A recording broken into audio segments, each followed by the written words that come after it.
I've engaged in numerous discussions about fan service over the years, and as you might have guessed from the title of this video, I didn't enjoy almost any of them. This is mostly due to the fact that most people participating in these discussions are those who either seem to hate or not care about fan service. Don't get me wrong, I know that people with opposing opinions are important to ensure a real discussion takes place, thus avoiding the formation of opinion bubbles that, instead of addressing the central problem, only serve to confirm the bias of those present. However, when only people with antagonistic views are involved, as is the case in a significant portion of the fan service discussions I see on social media, this only results in the same problem. This could be partially remedied if those participating tried, at the very least, to take possible opposing opinions into consideration.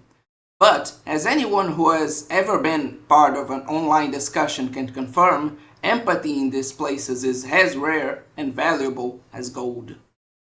As such, as it's presumably easy to imagine, most of these discussions reach solutions that aim less to improve the existing fan service and more to eliminate it as much as possible without upsetting its fans too much. Not because they care about us, mind you, but simply because these individuals know how much we'd pester them otherwise.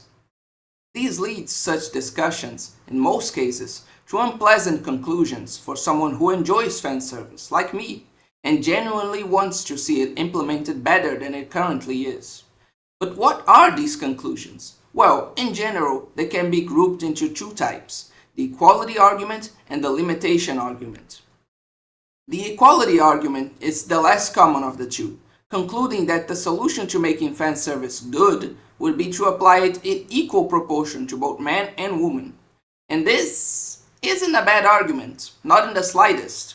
In fact, if applied on an industry scale, it's even one I agree with. After all, as someone who argues strongly in favor of freedom of expression, I believe that not only should there be different literary genres for different people with different tastes, such as romance, horror, action, etc., but also different types of fan service with the same purpose. However, generally, the people that make this argument wish for it to be applied as a standard on the scale of an individual story, meaning that if a story sexualizes women, for example, then it must do the same with men to the same extent. These types of stories, as anyone who watches a lot of anime should know, already exist, and I am by no means arguing against them. In fact, many of them, like Dance the Vampire Band, Fate Grand Order Absolute Demonic from Babylonia, Fairy Tail, and The World's Finest Assassin Gets Reincarnated in Another World as an Aristocrat, are some of my favorites.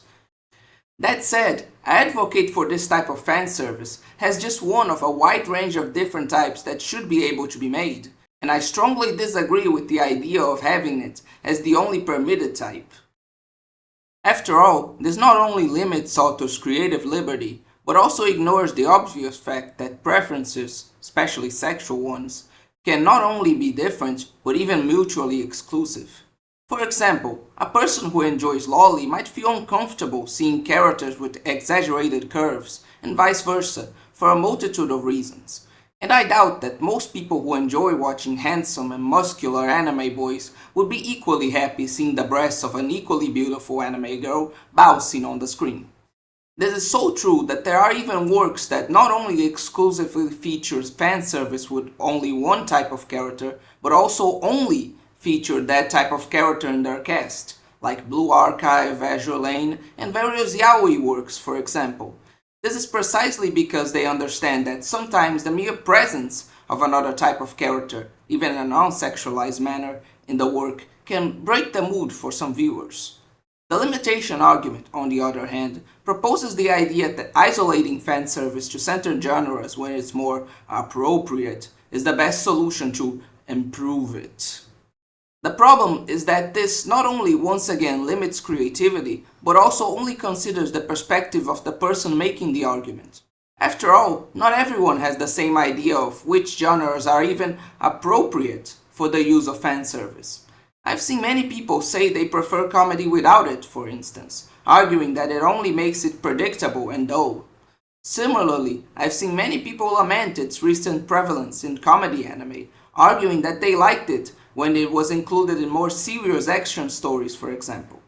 Gosh, I've even seen people out there arguing that fanservice is not only appropriate, but also goes very well with horror.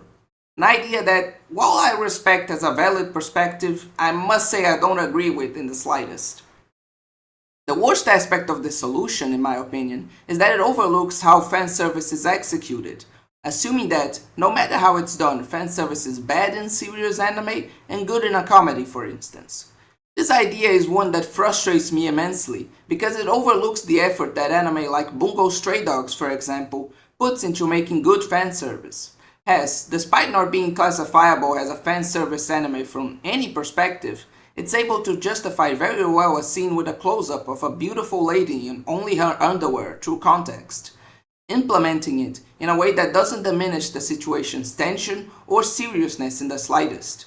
All while, at the same time, giving a free pass to anime like High School DxD, which, simply due to advertising itself as a fanservice anime from the start, deems it appropriate to aim the camera underneath the character's skirts out of nowhere in the middle of normal conversation scenes.